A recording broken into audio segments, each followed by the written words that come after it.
Bonjour, bienvenue à tous dans cette nouvelle émission, notre nouveau magazine de la santé, ce nouveau magazine de la santé Vérité. Alors aujourd'hui, pour ce premier thème, nous allons aborder un thème lourd, un thème grave, le cancer et la liberté de traitement, la liberté thérapeutique et la liberté des patients. Pour commencer, je vais peut-être présenter mes invités. Je vais commencer par le docteur Gérard Leborgne. Une fois n'est pas coutume, je ne suis pas courtois, je commence par le monsieur, il est tout seul. Docteur, bonjour, merci d'être parmi nous. Vous êtes docteur, votre spécialité, c'est peut-être les médecines alternatives sur lesquelles vous êtes spécialisé assez rapidement.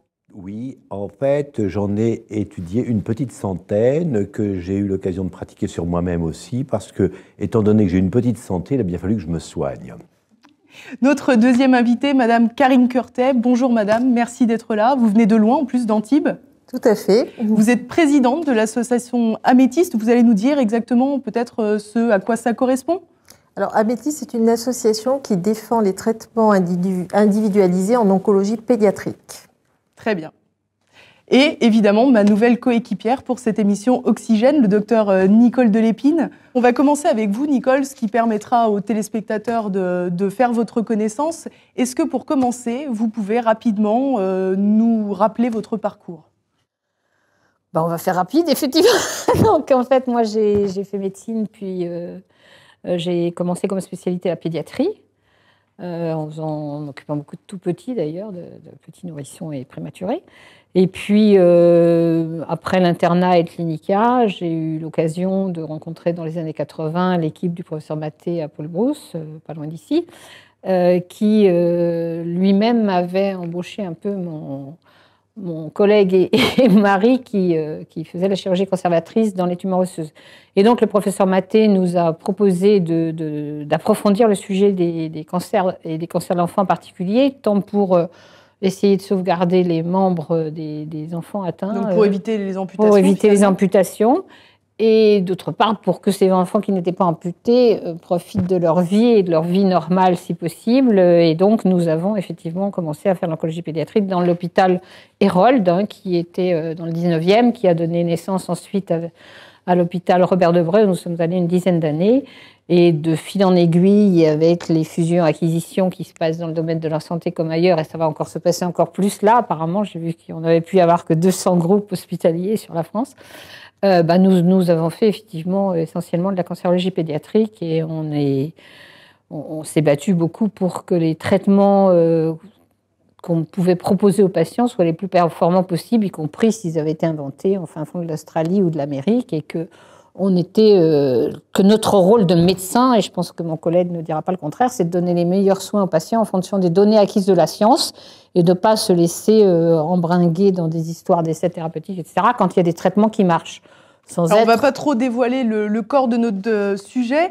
On va peut-être rappeler qu'en plus de tout ce travail que vous avez fourni dans les hôpitaux, vous avez écrit aussi beaucoup « Le cancer, un fléau qui rapporte »,« Ma liberté de soigner »,« La face cachée des médicaments ». Donc vous avez petite littérature déjà à nous présenter. Oui, mais tout ça est lié parce qu'effectivement, dans les années 2000, quand on a commencé à voir qu'il y avait quand même beaucoup de patients, parce que déjà en cancérologie pédiatrique, c'est venu avant la cancérologie adulte, où on commençait à imposer déjà beaucoup de traitements aux enfants, et puis quand ces traitements-là, ces essais thérapeutiques ne marchaient pas, on disait il n'y a plus rien à faire, et donc on s'apercevait qu'en fait, il y avait souvent encore quelque chose à faire. Donc c'est là où j'ai écrit 9 petits lits au fond du couloir, parce qu'entre-temps, on nous avait mis un petit peu une portion réduite de service au fond de l'hôpital Avicenne dans le 93.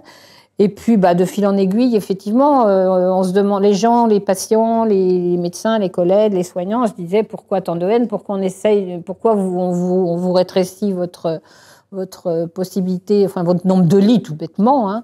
On était passé finalement de 84 lits à Hérold à 15 lits à Robert Debré, puis à 9 à Avicenne. Et donc, on a essayé de comprendre pourquoi cette liberté de soigner, déjà, se perdait. Et donc, en 2006, effectivement, j'ai écrit Ma liberté de soigner, où j'ai essayé d'expliquer qu'effectivement, à partir du moment où on essayait de proposer aux patients les meilleurs soins en fonction des données acquises de la science, on s'opposait à la mise en place déjà des grands circuits d'essais thérapeutiques qui devenaient de plus en plus obligatoires, comme ils vont l'être avec les plans cancer, on y reviendra peut-être tout à l'heure. Il faut appliquer tout simplement un protocole. Il faut appliquer les recommandations et intégrer les patients dans les essais thérapeutiques ou les traitements standardisés, mais selon une décision qui se veut collective. Et effectivement, à partir de 2003, il y a eu les plans cancer successifs qui ont vraiment mis au point la bureaucratie nécessaire pour qu'on impose aux établissements de faire des réunions de consultation pluridisciplinaires où les médecins de différentes spécialités se réunissent, ce qui apparaissait, a priori, pouvait paraître sympathique aux patients, sauf que ça se faisait avant et sans besoin de formalité pour ça. Mais par contre, là, ce sont en fait des chambres d'enregistrement et on vous dit, donc on explique là encore, mais je vais expliquer dans le précédent, tel malade a tel cancer, donc on tape sur l'ordinateur, ça fait tel schéma de protocole et on passe au suivant. Mais c'est une réunion entre médecins où il n'y a pas le patient, où il n'y a pas son médecin généraliste qui l'a pris en charge. Et ça ne devrait être qu'un conseil. Attention, vous avez le droit de choisir encore votre traitement avec l'aide de votre médecin traitant. C'est très important que les patients le sachent. Et bien sûr, ce que vous dites. C'est bien sûr, c'est pour ça qu'on a écrit ce livre. Non seulement vous avez le droit de refuser, mais surtout vous avez, pas forcément d'ailleurs de refuser, mais vous avez le droit de savoir pourquoi on vous propose ça. Et quand on vous répond, c'est à la RCP qu'on a décidé, c'est pas une réponse. La RCP ? La réunion de concertation pluridisciplaire obligatoire, rendue obligatoire par les décrets de 2007 qui avaient été faits à la suite de la loi de 2004, déjà de modernisation de la santé. Donc, alors c'est quand même très étonnant tout ce que vous nous racontez, parce que finalement, on a l'impression que le cancer est un peu érigé au rang de cause nationale, que les autorités, le ministère de la Santé est sans cesse en train d'œuvrer finalement pour lutter efficacement contre cette maladie et du moins fournir les médicaments et les thérapies nécessaires aux malades. On nous explique qu'il y a à peu près 150 000 personnes qui décèdent chaque année du cancer, que 385 000 cas sont chaque année recensés avec une prédominance chez les femmes. On a tendance à nous dire également qu'il y a de plus en plus de cancers. Oui, tout ça n'est pas tout à fait vrai. Enfin, effectivement, c'est une préoccupation importante du ministère de la Santé parce qu'il y a un marché fantastique avec les nouveaux médicaments en particulier qu'on vend à 100 000 euros l'année, pour une personne. Donc, effectivement, qui sont remboursés intégralement par la Sécurité sociale dès qu'ils sont mis sur le marché très, très vite. Avant les essais thérapeutiques d'autrefois qui duraient 10 ans.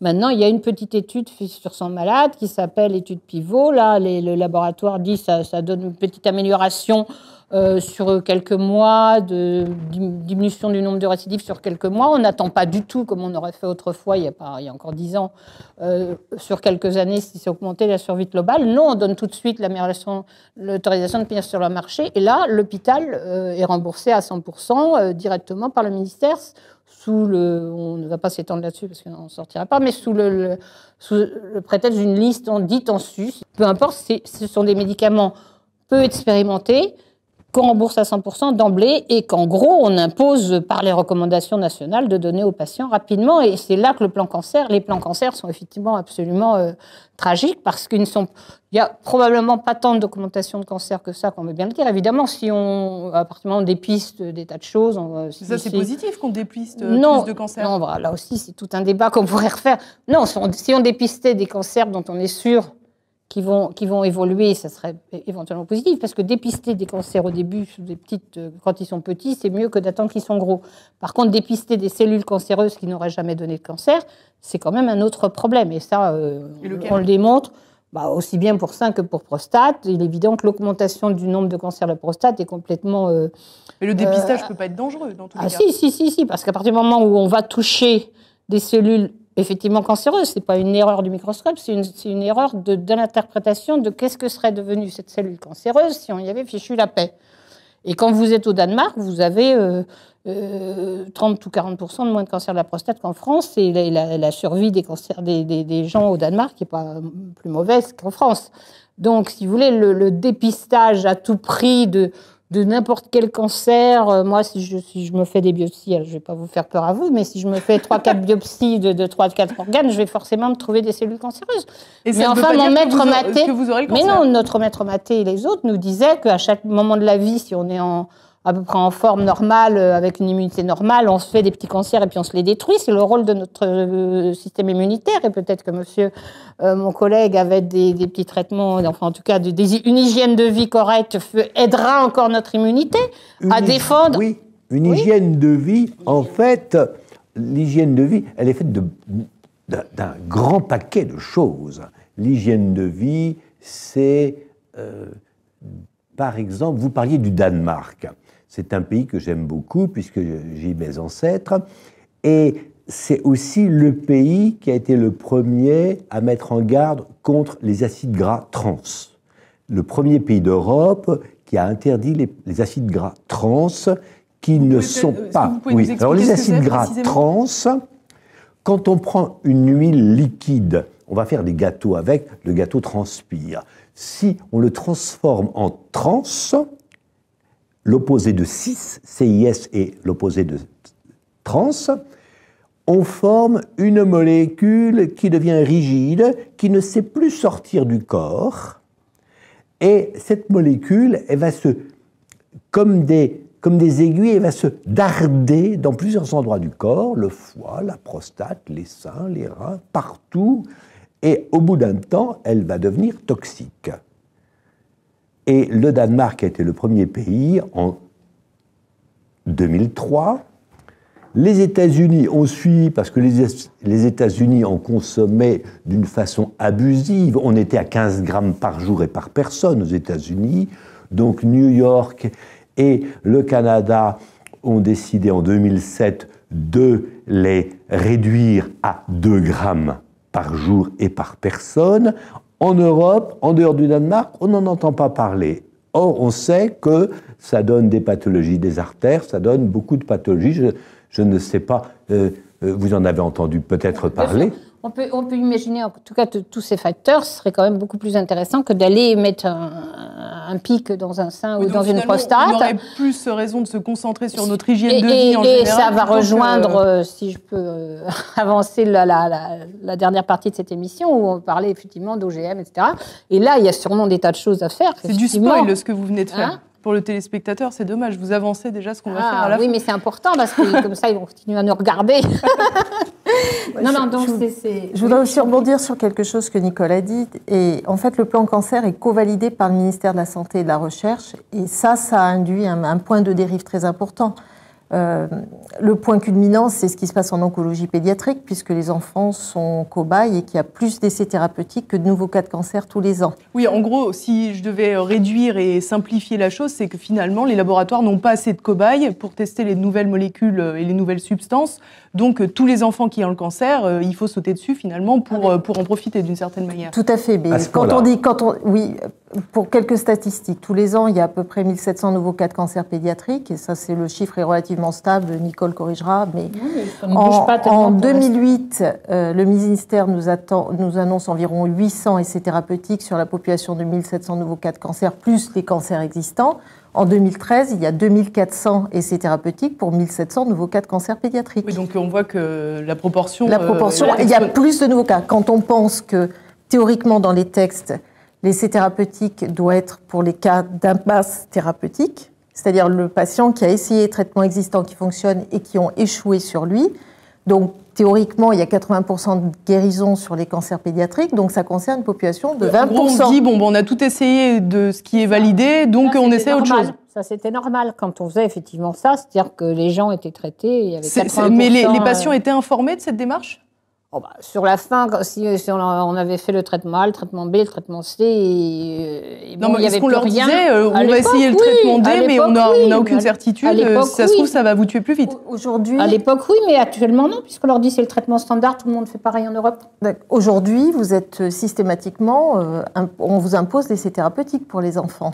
Parce que quand vous dites imposer ça, c'est un point clé. On l'impose comment, finalement ? Est-ce qu'on l'impose ? C'est très simple. D'abord, vous connaissez rarement un autre enfant qui a eu un cancer. C'est pas comme la grippe. Oui, 2400 cas, on imagine qu'il y en a assez. 1700 cas. 1700 cas. 2400 essais thérapeutiques pour 1700 cas. Donc, oui, ils ont chacun plusieurs essais thérapeutiques. Chaque enfant subit avec, plusieurs... j'imagine, en plus des problèmes d'accord entre les différents traitements. Non, c'est parce que, par exemple, vous allez avoir un traitement pour créer pour produire des cellules souches, vous allez avoir un traitement d'une association de médicaments, vous allez avoir le traitement de l'antidouleur, donc vous allez avoir plusieurs essais thérapeutiques. Donc, c'est vrai qu'il y a plus de cas maintenant. Et comment c'est imposé? De manière très simple. Vous ne connaissez pas forcément quelqu'un dont l'enfant a eu un cancer qui va vous dire « fais attention, on va te mettre en essai thérapeutique ». Vous allez voir le médecin et le médecin vous dit ben voilà, le cas de votre enfant, on va essayer tel traitement, mais ça ne fonctionne pas, vous inquiétez pas, on va avoir un super traitement, super cher. Et on ne vous dit pas que c'est un essai thérapeutique, on appelle ça un protocole. Mais qui sait, quand vous n'avez pas été malade, qu'un protocole, c'est un essai thérapeutique? Vous ne le savez pas pour commencer. Et quand vous êtes un peu résistant et que vous dites bah, « écoutez, non, moi je pense qu'il peut peut-être y avoir un autre traitement », vous dites bah, « écoutez, nous, si vous n'acceptez pas le traitement, ce sont les soins palliatifs et votre enfant, dans 3-4 semaines, ne sera plus là. » Donc c'est très simple.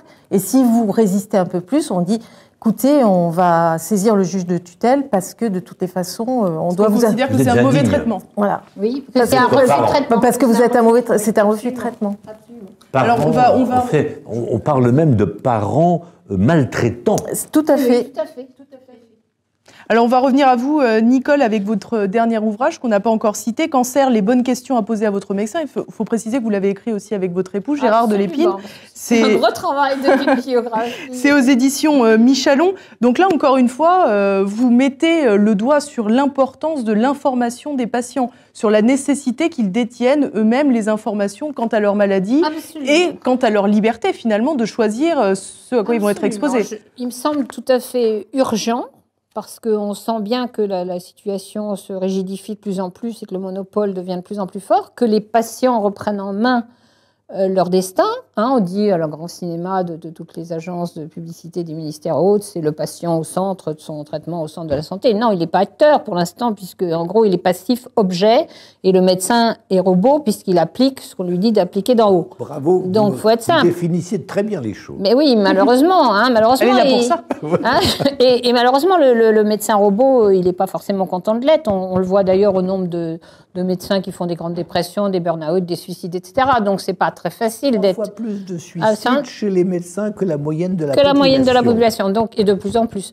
Donc, c'est pas parce qu'ils n'aiment plus leur métier, c'est parce qu'effectivement, la bureaucratie nous impose un système dont on ne peut sortir que si les patients, les citoyens, nous aident. Parce qu'on voit bien, là, ça fait 2-3 ans avec la loi de santé qui vient d'être mise sur le marché, si j'ose dire, elle aussi, en 2015, et votée par 18 députés pendant l'état d'urgence, le 17 décembre, en n'ayant pas droit aux manifestations. Et on voit bien c'est plus facile. Oui, c'était plus facile. On voit bien qu'on nous impose de plus en plus ces traitements-là, mais les médecins résistent, mais ils n'ont pas été entendus, ou si peu, par les citoyens pendant les 3 ans qui viennent de passer, que maintenant, il faut les éclairer et dire aux patients, aux citoyens, résistez, informez-vous, et votre médecin, vous l'aiderez. Parce que si le médecin il revient à la réunion de concertation pluridisciplinaire en disant mon malade, il n'accepte pas votre oukase là, qui veut le mettre dans un essai, mais il veut d'abord voir le chirurgien, il veut t'opérer avant, on est obligé encore d'accepter. Le patient a peur d'être abandonné par le système de soins s'il dit non. Les gens vivent dans la terreur d'être abandonnés. Oui. Si je dis non, on vous dit vous dégagez. Oui, mais parce oui, mais alors là, il y a quand même les grandes institutions qui veulent absolument imposer les essais thérapeutiques, qui font tout pour ça. Bien sûr. Il y a de plus en plus de patients qui vous disent oui, mais j'ai pas osé, on m'a dit qu'on allait mettre.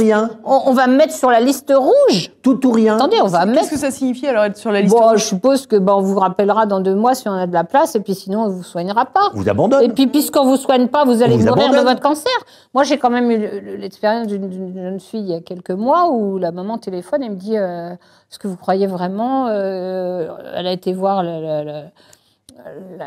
une cancérologue à 15 ans, la gamine, d'un grand centre anticancéreux, et on lui a dit mais si tu fais pas de chimio, qu'on ne va pas citer, et si tu fais pas de chimio, t'es morte dans 3 semaines. Est-ce qu'on dit quelque chose comme ça à une fille de 16 ans ou de 15 ans? C'est du chantage, c'est de la terreur. Ou même d'ailleurs, 40 ans ou de 60 ans. C'est la terreur comme mode de gestion. Alors moi, et ça, c'est insupportable. Si je peux me permettre, quand j'entends ce type de déclaration que vous nous rapportez, on a du mal à croire que tous les médecins subissent véritablement cette pression d'en haut.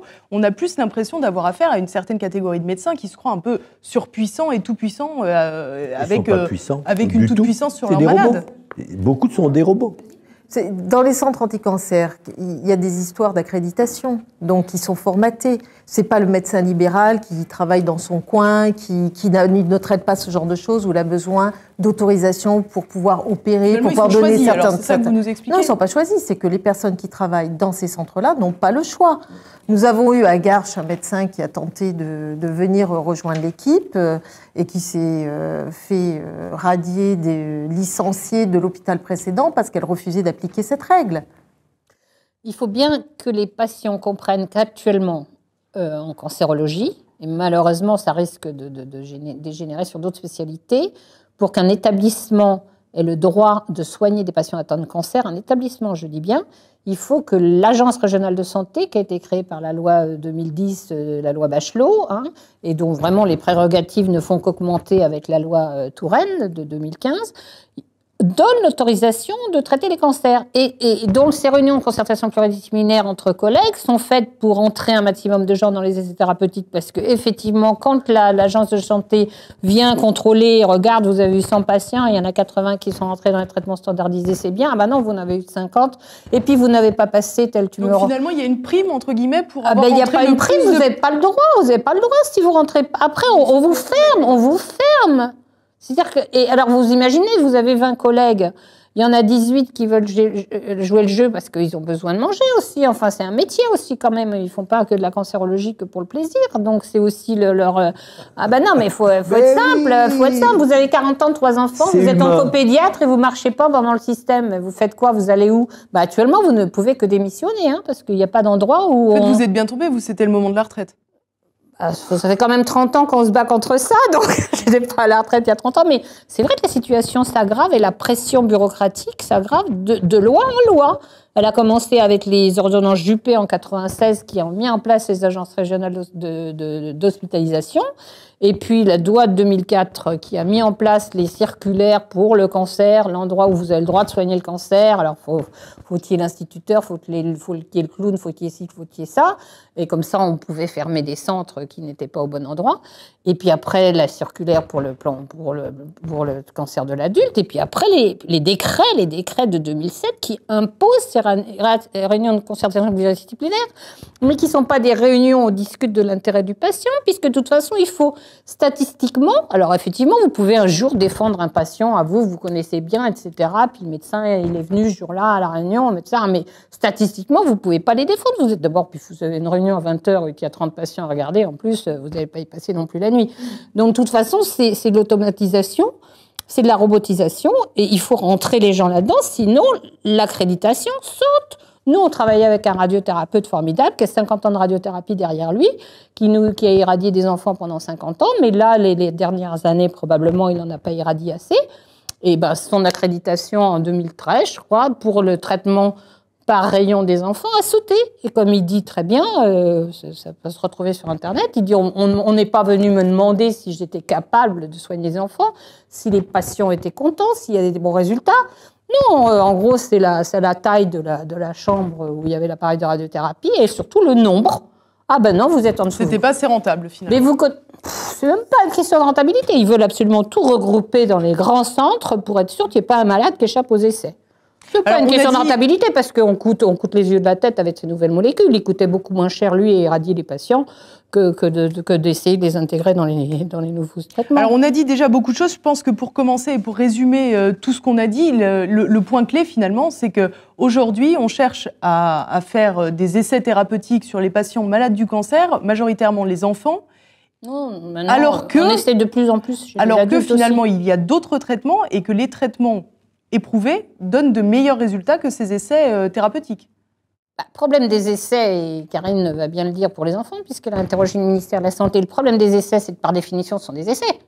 Donc vous ne savez pas, quand on va vous mettre une nouvelle molécule qui est sur le marché depuis 1 an ou 2 ans ou 3 ans, et en plus dont l'étude initiale a été très courte, comment vous allez pouvoir dire aux patients voilà, ça donne tel taux de guérison à long terme. Vous ne pouvez pas. Donc déjà, les essais, par définition, on ne sait pas ce que ça devient. Mais les gens, ils ont le droit aussi d'avoir un nouveau médicament et de rentrer dans un essai s'ils veulent. Le problème, c'est qu'il faut qu'ils sachent. Et donc, nous, notre but, ça a été de dire ça. 1, ne restez pas dans l'abus de faiblesse. D'accord, ça vous tombe sur la tête, vous avez un cancer, ça vous tombe sur la tête. Bon, prenez le temps les 2-3 jours de vous apaiser. N'acceptez pas, lors de la première consultation, tout seul, le traitement qu'on vous impose en disant « Ah bah oui, c'est comme ça, là, je peux pas faire autrement. Hein, ». Et réclamer un traitement individualisé, finalement. Réclamer des informations. Des informations. Quels sont, monsieur le cancérologue, le traitement que vous auriez donné il y a 5 ans à un patient qui me ressemble, qui a la même chose que moi? Bon, alors, je sais pas. À ce moment-là, sortez-le. Si vous savez pas, sortez les traitements publiés, les publications écrites, les résultats écrits.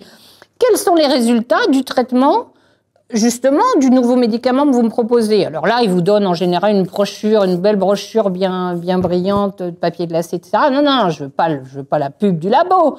Je suis pas une savonnette. Je veux que vous me donniez les résultats des essais thérapeutiques. Sortez-les-moi. Et puis je reviens dans 8 jours, vous me donnez tout ça. Et après, j'irai discuter avec mon généraliste, éventuellement avec ma famille, j'irai discuter avec... Et surtout, si on vous dit, faut commencer, ça c'est le point important, capital qu'il faut entendre. Si on vous dit, faut commencer par la chimio et puis on vous opérera dans 3 mois, vous dites, oui, mais moi je veux voir le chirurgien maintenant. Ça sera peut-être dans 3 mois, mais moi je veux voir tous les protagonistes de mon traitement. Je veux les voir, je veux être sûr qu'ils aient vu mes scanners, parce que souvent on leur dit, ils sont pas opérables, etc. Et puis 3 mois après, le malade va avec son scanner, puis le chirurgien dit, non, mais vous étiez parfaitement opérable. Vous étiez à la réunion. Bon, oui, mais on a dit qu'on faisait la chimio, moi je vais pas regarder de près. Si le chimiothérapeute dit on fait de la chimio, les chimiothérapeutes qui sont plus nombreux en général, ils disent on fait de la chimio, le chirurgien il est prestataire de service, donc c'est très très important de faire sortir les chirurgiens et le radiothérapeute de cet état de prestataire de service. Ils sont pas là pour qu'on les siffle quand on a besoin d'eux, ils doivent participer à la prise en charge réelle du patient d'emblée, quitte à ce qu'ils les opèrent pas d'emblée.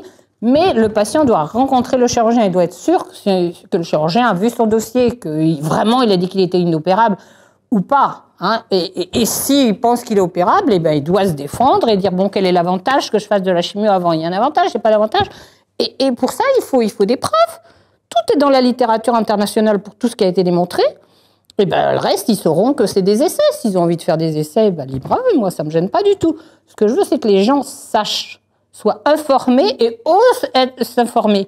Et quand ils tombent sur des gens qui ne veulent pas les informer, ils ont intérêt à changer de boutique, à mon idée. Hein. On va donner la parole à Madame Curtet. Maintenant, est-ce que vous pouvez, nous expliquer comment vous en êtes arrivée à devenir présidente de l'association Améthyste et comment, finalement, vous êtes arrivée dans ce monde difficile qu'est le cancer? Tout à fait. Mon fils a été diagnostiqué en mars 2011. D'un cancer et on a été soigné il avait 16 ans et donc il a été soigné en centre anti-cancer. Donc on est allé... Vous étiez dans le sud de la France? Dans le sud de la France, absolument. On est allé donc au centre anti-cancer, on nous a dit qu'il fallait qu'il commence une chimio tout de suite, ce qui était une réalité, il avait une très grosse tumeur. Les tumeurs à ces âges, sur les enfants se développent très rapidement. Très rapidement, on a commencé à nous tenir des propos incohérents. Donc c'était...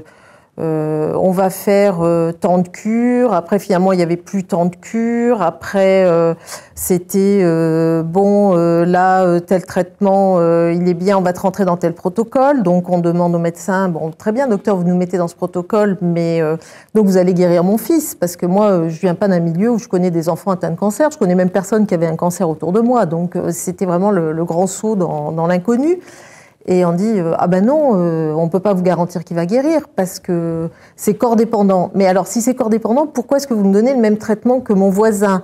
Donc vous voyez, on n'avait aucune connaissance scientifique ou autre des problèmes médicaux. Et est-ce que tout de suite vous vous êtes rendu compte qu'il y avait des incohérences justement? Tout à fait. C'est a posteriori? Mais tout à fait. Non, tout de suite. On s'est dit ok. Alors pourquoi on nous dit ça?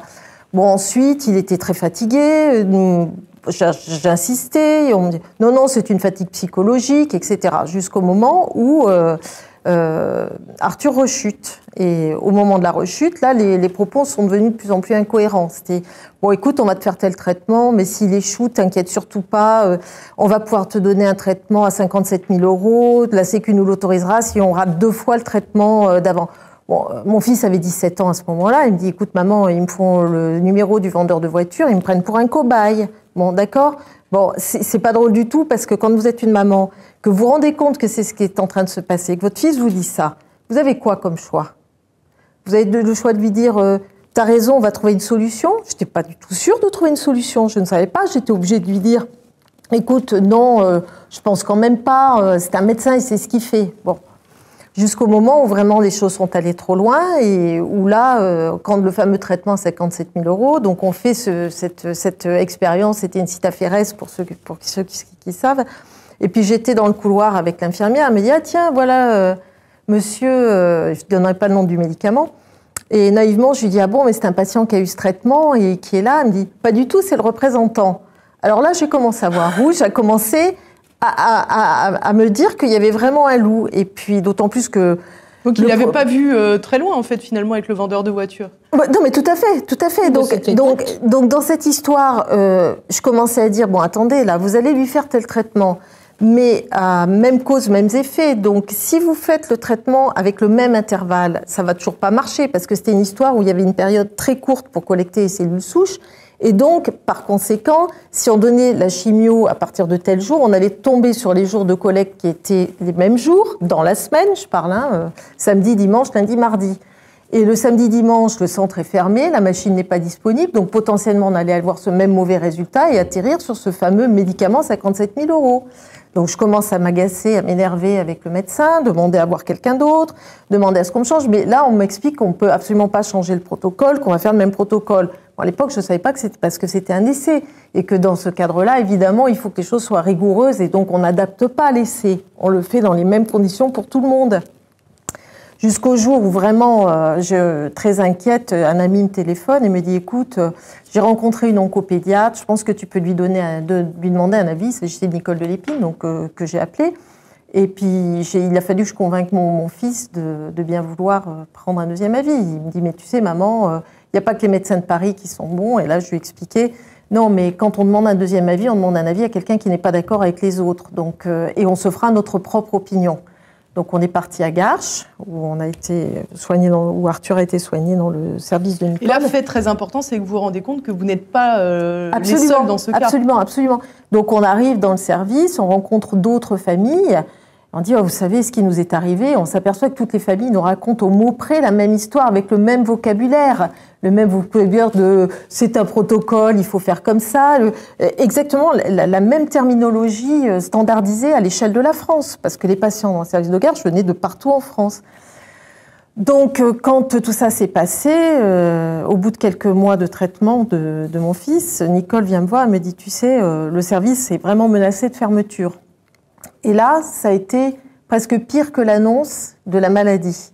Pour mon fils comme pour moi, c'était pire. On avait trouvé un endroit où se réfugier et on en parlait souvent ensemble. Et c'était comme si on s'était échappé d'un camp de concentration qu'on nous demandait d'y retourner parce qu'on nous fermait la porte de l'échappatoire qu'on avait trouvé au camp de concentration. Et c'était vraiment le sentiment. Oui, parce que le service de Nicole de Lépine, finalement, était perçu un peu comme le dernier recours. C'est ça. C'est ça, on savait... Et alors, ce qui est amusant, c'est que d'autres détracteurs, en revanche, disaient qu'ils pratiquaient de l'acharnement thérapeutique. Tout à fait. J'ai rencontré aucun patient qui n'était dupe. On a toujours entendu ça. Elle pratique qui ne font ça. Elle promet des résultats qui ne sont pas avérés. Moi, je n'ai jamais entendu Nicole promettre quoi que ce soit à qui que ce soit. Tous les patients qui étaient là savaient que leurs enfants étaient en très grande difficulté parce qu'évidemment, ils avaient eu des traitements mal faits auparavant. Et c'est comme les antibiotiques que vous ne prendriez pas totalement. Quand vous rechutez, il y a une résistance qui s'est installée. La chimio, c'est la même chose. Sauf que quand vous avez la résistance et qu'il faut lutter derrière en deuxième intention, vous en mourrez. C'est le cas de nos enfants. Donc, si vous voulez, une fois que mon fils est décédé, mon fils m'avait dit « Maman, je ne veux pas mourir pour rien. Ils m'ont assassiné, mais je ne veux pas mourir pour rien. » Ils m'ont assassiné? Oui. Oui, oui. Parce que mon fils... Aucun cancer n'est simple, mais il n'était pas dans la situation dans laquelle il s'est retrouvé au moment de la rechute. Il avait quand même une possibilité d'être guéri quand il est tombé malade. Et ils l'ont assassiné. Donc c'est ce qu'il a dit. Il a dit, moi assassiné, je ne veux pas mourir pour rien. Donc c'est suite à ça, après son décès, que j'ai pris le combat de l'association.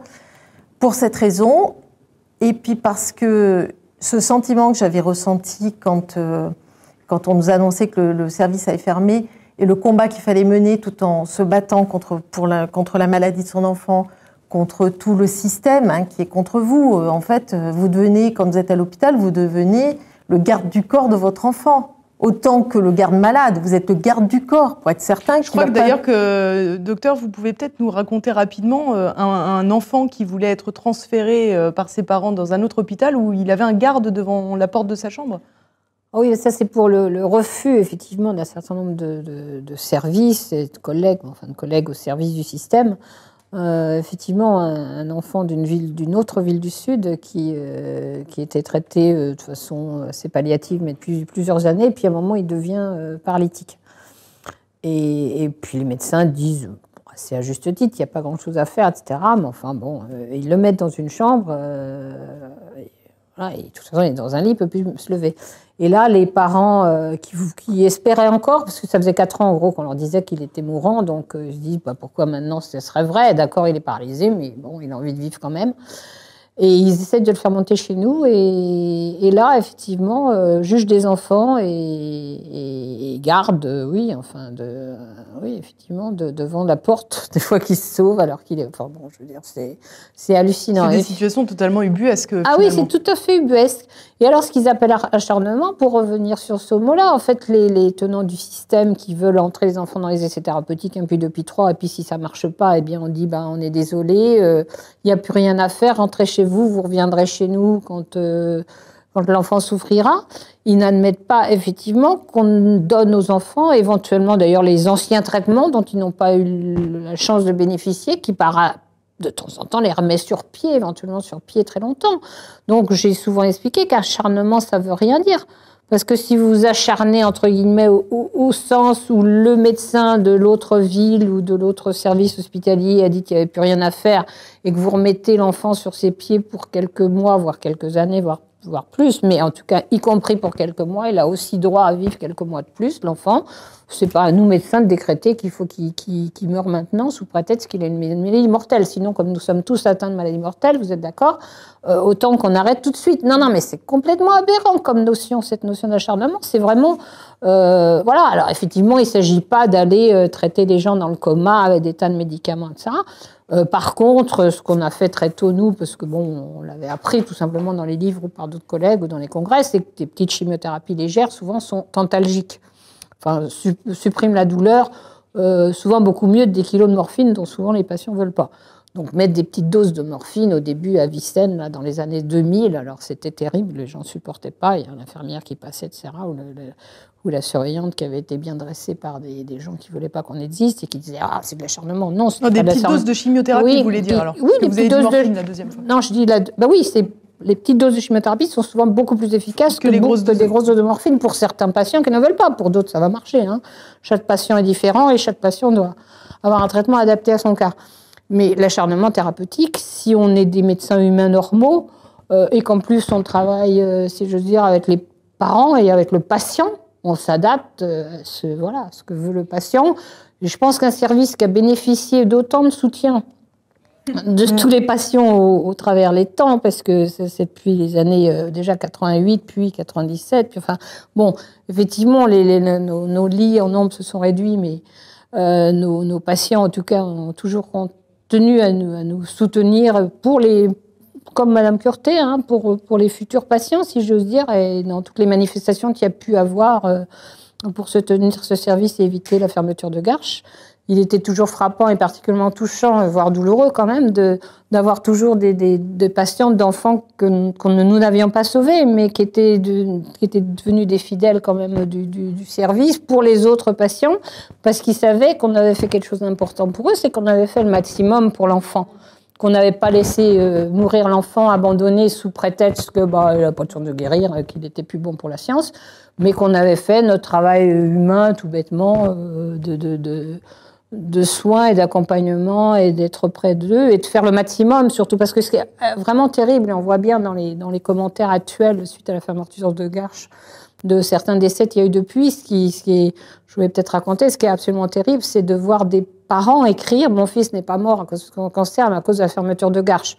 Bien évidemment, moi je ne peux pas dire ça du tout, mais je trouve absolument tragique que des parents puissent penser ça, parce que personne ne peut savoir si le malade ne serait pas mort quand même. mais qu'ils aient la sensation que tout n'a pas été fait. Qu'on les a abandonnés, finalement. Et qu'on les a abandonnés, et ça, ils s'en remettront jamais. Déjà, ils ne se remettront pas de la perte de leur enfant, mais en plus, se dire on n'a pas tout fait. Moi, combien de parents sont montés sur les 30 ans, on a fait de la cancérologie pédiatrique dans notre service, en disant mais je ne vous demande pas, je sais bien, vous n'allez pas faire de miracle, etc., mais je vous demande qu'on ait tout fait ce qui est humainement possible dans l'état actuel de la science. Parce que quand même, on ne l'a pas rappelé, mais on va quand même le redire une fois, en 1985, on guérissait la moitié des cancers de l'adulte. Et, alors évidemment, ça veut dire qu'il y a des cancers qu'on guérit beaucoup et d'autres qu'on ne guérit pas du tout, mais la moitié des cancers de l'adulte tout venant et quand même 3/4 des cancers de l'enfant. Et ces gens-là, actuellement, n'ont plus droit à ces traitements éprouvés, démontrés efficaces, etc. Puisque aujourd'hui, quelles sont les statistiques alors? On les a pas parce que ce sont des essais thérapeutiques. Il n'y a aucun moyen d'avoir les statistiques. Depuis quand ils ont commencé les essais thérapeutiques? En gros, depuis les années 2000, c'est à peu près systématique en cancérologie pédiatrique. Non, on n'a pas les résultats. Ça, c'est normal d'un point de vue scientifique? Non, c'est pas normal. On s'est beaucoup fatigué pour essayer d'avoir les résultats. Karine Curté l'a fait auprès du ministère de façon générale. Nous, on l'a fait pour des maladies précises qu'on suit particulièrement, qu'on connaissait le nom des gens qui avaient intégré, qui étaient les investigateurs de ces essais thérapeutiques, et il nous a répondu c'est trop tôt, on les a pas, on est à 16 ans, quoi. Par exemple, l'Euroewin, qui est une maladie, c'est une tumeur maligne de l'os, Euroewin 99. Nous n'avons pas les résultats globaux. Il y a encore 8 jours. Est-ce que c'est parce qu'ils ont besoin de recul plus long? Non, c'est parce qu'ils ne veulent pas les publier, parce qu'ils sont moins bons et forcément moins bons que les résultats, que leurs propres résultats d'avant d'ailleurs, parce que les centres anticancéreux qui travaillaient sur un petit nombre de malades et utilisaient des traitements quand même relativement individualisés, avaient de meilleurs résultats qu'ils ont maintenant, avec des protocoles qui durent sur 15 ans, 16 ans, des grosses machines bureaucratiques où ils n'adaptent plus rien. Concrètement, parce qu'il va falloir clôturer ce gros dossier, mais concrètement, est-ce que vous avez un point de comparaison entre le nombre de cas qui se guérissaient dans votre service, qui appliquaient donc non pas les protocoles thérapeutiques, mais les techniques éprouvées, par rapport à d'autres qui appliquaient justement les essais thérapeutiques? Non, il n'y a aucun moyen d'avoir actuellement les statistiques des résultats. On voit bien combien d'enfants rentrent, combien d'enfants... Non, c'est plus compliqué que ça, parce que si vous voulez, les enfants qui venaient à Garches, c'était comme dans le cas de mon fils, et dans de nombreux cas, des rechutes ou des cancers qui n'avaient pas été soignés correctement, ou en tout cas pas correctement dans l'esprit des parents en première intention. Donc, on ne parle pas d'un cancer qui est pris au départ et qui a la chance d'avoir le bon traitement au début. On parle de cas extrêmement résistants, etc. Donc on ne peut pas sortir des statistiques. Je veux dire, quand mon fils est arrivé à Garches, on savait que l'espérance de survie de mon fils, à 1 an, elle était à 0. D'accord? On a voulu essayer et... Mais actuellement, et on va donner la parole au docteur Lebord. Non, mais il faut bien que vous compreniez quand même nous reste-t-il de temps? Très peu. Bien. Alors, pour ce sujet, en tout cas. Sur le cancer, je voulais parler, bien sûr. Je voulais parler d'un cas d'un de mes amis qui a fait le choix de se soigner de son cancer il y a 5 ans en faisant la méthode Gerson. La méthode Gerson consiste à boire exclusivement des jus de légumes, surtout, et à faire des lavements au café. Ce monsieur, qui est né en 1940, est aujourd'hui guéri de son cancer du poumon. Toute ma carrière, je n'ai pas fait de traitement de ce genre auprès de mes patients parce que le pronostic vital est engagé et si jamais le patient meurt alors qu'il est soigné par des médecines dites alternatives, on va lui tomber dessus alors qu'il en meurt tous les jours avec les médecines officielles. Donc, c'était pour parler de cette chose avec les jus de légumes. Pour ma part, j'ai une approche préventive du cancer et j'ai une approche aussi, je soigne les gens qui sont dans le système normal, je les accompagne en acupuncture avec l'homéopathie, une approche psychologique, je fais le barrage de feu quand les gens sont avec les rayons, et c'est très efficace. Je travaille aussi avec des apports de nutriments, vitamine B, C, D. J'apporte du magnésium et je suis content des gens que je soigne des cancers parce qu'ils sont dans les centres anticancéreux. On dit « Ah, mais vous allez mieux qu'on s'y attendait ». Voilà. Est-ce que finalement, on a des études qui montrent et qui prouvent l'effectivité, entre guillemets, des traitements que vous apportez? Ou est-ce que finalement, on pourrait considérer... Il n'y a pas d'études, que voulez-vous? On pourrait considérer, par exemple, que quand un patient vient vous voir pour faire une séance d'acupuncture, ce qui lui fait du bien, c'est de croire que ça va lui faire du bien. De toute façon, c'est déjà bien. C'est déjà bien. Le fait d'y croire, c'est une chose positive. C'est déjà très, très positif. Parce que l'effet placebo, il existe même avec la chimiothérapie.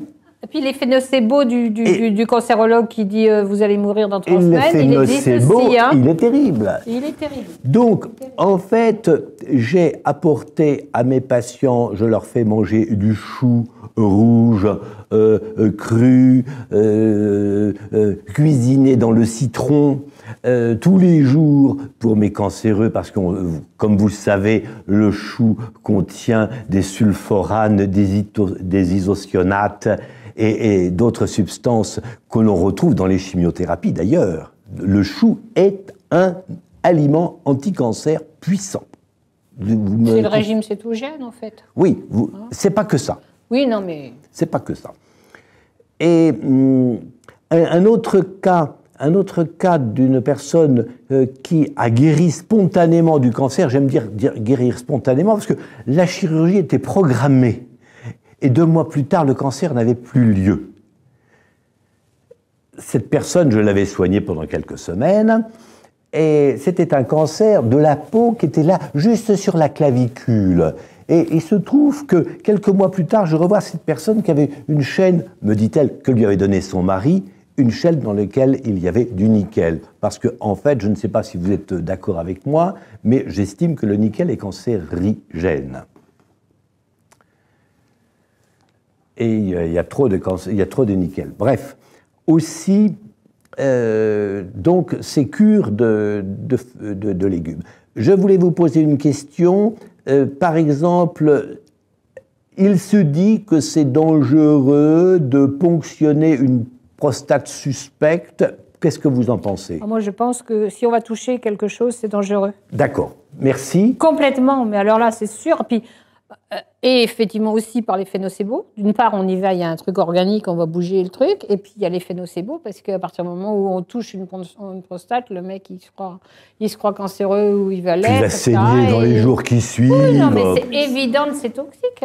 Il ne faut pas... Tout geste inutile est toxique. Tout à l'heure aussi, quand vous parliez du choix du patient, j'aime de poser la question suivante au médecin: qu'est-ce que vous feriez si c'était votre enfant? En général, il fuit. Parce qu'ils sont effectivement complètement conditionnés, et particulièrement pour les enfants, il n'y a pas de solution. Donc les gens sont dans la peur. Il faut bien que sache qu'il ne faut pas avoir peur. C'est la peur génère la maladie.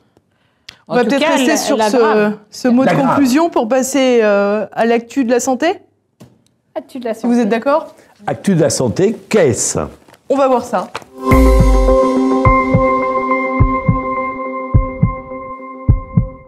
Et alors, l'actu de la santé, aujourd'hui, elle va se concentrer sur une actualité autour des produits chimiques qu'on va retrouver dans l'alimentation. Alors, comme il nous reste plus beaucoup de temps, on va le faire en version accélérée. 3 éléments que l'on va reprendre. La première, c'est le Conseil d'État qui a annulé un arrêté ministériel qui permettait d'interdire le maïs OGM, un maïs précisément de Monsanto. Une mesure totalement symbolique, puisque finalement la loi française prévaut sur l'avis du Conseil d'État. On a une deuxième information qui concerne là les cerises françaises. Alors on est bientôt en été, donc tout le monde va se ruer sur les cerises françaises pour lutter contre une drosophile. C'est ça, oui. Nicole? Je ne dis pas de bêtises. Pour lutter contre une drosophile Suzuki, qui fait vroom vroom. Ils avaient trouvé un insecticide qui s'appelle le diméthoate, qui, comme on va le voir un peu plus tard avec le glyphosate, est une substance qui semble nocive. Elle a donc été interdite. Stéphane Le Foll, le ministre de l'Agriculture, a bloqué aussi bien l'utilisation du produit que les importations de ces cerises qui auraient été pulvérisées par ce produit. Il avait évidemment des incidences sur l'environnement, sur la faune, la flore et bien évidemment sur les agriculteurs ou du moins les cultivateurs de ces cerises. Et le troisième élément de cette actu de la santé, c'est le glyphosate dont l'autorisation va arriver à son terme le 30 juin prochain. La Commission européenne est censée a statué sur la prolongation de cette autorisation. Initialement, elle devait statuer sur une prolongation de 15 ans. Ensuite, a été proposée une prolongation de 7 ans. Finalement, il semblerait que le consensus se fasse sur 10 ans. Le glyphosate, encore une fois, on peut le retrouver dans un pesticide bien connu, là encore signé Monsanto, que l'on appelle le Roundup. Donc peut-être on va commencer avec le docteur Leborgne en 30 secondes, puisque évidemment il ne nous reste plus beaucoup de temps, mais votre impression générale sur tous ces produits chimiques qu'on retrouve aujourd'hui encore au quotidien dans notre alimentation? Je ne sais pas trop quoi en dire, parce que ces produits chimiques, ils sont très dangereux, on le sait, ce sont même des modificateurs hormonaux, endocriniens, et justement, j'en reviens à mes jus de fruits et de légumes. C'est un de mes derniers dadas. En faisant un jus de fruits ou de légumes frais, bien sûr. Sans glyphosate ? Bravo. Le piège. Le glyphosate et les pesticides se trouveraient sur la fibre. Donc, en faisant un jus, il n'y a pas ces produits dedans. On éviterait au moins en grande partie ces substances toxiques. Ces substances très toxiques qui sont retenues par la fibre. Votre opinion, peut-être ? Moi, je suis assez radicale par rapport à tous ces pesticides. Je crois que vraiment, il faut les supprimer de toutes les façons possibles et que le Conseil d'État ou autres les autorise. C'est absolument insupportable. Alors, on sait qu'il y a un problème quand même politique qui est posé. C'est un problème politique parce que l'agriculture est déjà en grande difficulté. C'est pas en leur permettant d'empoisonner les gens qui vont nourrir qu'on va résoudre le problème de la difficulté de l'agriculture. Moi, je crois que ça va être simple. Tous les agriculteurs amis qu'on peut avoir disent qu'on pourrait faire de l'agriculture non toxique à condition qu'elle ne soit plus industrielle. Donc moi je pense on en aurait suffisamment pour nourrir la planète, ou du moins la France. Oui. Peut-être aussi. Ça donnerait du travail à beaucoup de gens. Peut-être aussi un point important, c'est qu'il est peut-être nécessaire aussi que les gens prennent conscience dans leurs achats qu'ils ne sont pas obligés d'acheter des pommes calibrées, roses, brillantes. Oui, mais c'est quand même pas très facile pour les gens de savoir s'ils achètent des pommes qui sont toxiques ou pas toxiques. En mangeant bio, peut-être, est-ce qu'on peut éviter un maximum de choses? Manger le vrai bio. On réduit le risque, c'est certain. Le bio, ils ont le droit à 6% de produits chimiques toxiques. On réduit le risque. On réduit le Karine risque. Moi, mon avis ne va pas être d'un point de vue médical, mais d'un point de vue sur la méthode. On est sur la même méthode que sur les médicaments, puisque c'est notre sujet commun. C'est des politiques qui imposent à la population des choses qu'ils ne veulent pas, tout simplement. Les citoyens ne veulent pas de tout ça, mais quelque part, ça leur est imposé par le haut. C'est un problème général. C'est un problème général, et c'est la méthode qui est les politiques, on se demande comment ils fonctionnent. Ils fonctionnent sous la pression. Sous la pression des lobbies. Sous la pression des lobbies, c'est ce que j'allais dire. Autant dans la médecine donc là, que dans les lobbies de l'agriculture, les lobbies Monsanto et compagnie, pesticides. Ils ont leur bureau bien installé, c'est très officiel. À Bruxelles. Au Parlement européen. 15 000 lobbyistes à Bruxelles. Oui, c'est très, très officiel. Plus que de députés, alors? Oui, bien sûr. Alors, la boucle est bouclée? C'est le moment de se quitter, alors, pour cette première émission. On avait encore beaucoup de choses à dire, donc on reviendra. Il nous faudrait 1000 émissions comme ça. Voilà, c'est ce que je disais, qu'on pourrait faire 6 heures de suite. On espère 1000 oxygènes, en tous les cas. 1000 oxygènes. Voilà, 1000 oxygènes. Bon, en tous les cas, moi, je souhaite remercier toute l'équipe qui a permis tout cela, le décor. J'oublierai sans doute des noms, Benjamin, Raphaël, Pierre, Martial, Philippe et Arnaud, pour faire cette nouvelle émission santé. On lui souhaite longue vie. Décor. Merci à tous mes invités. En tout cas, merci Karine, merci Nicole et merci Gérard. Merci de m'avoir invité. C'était un plaisir. À bientôt. Merci, à bientôt. Et à bientôt à vous tous.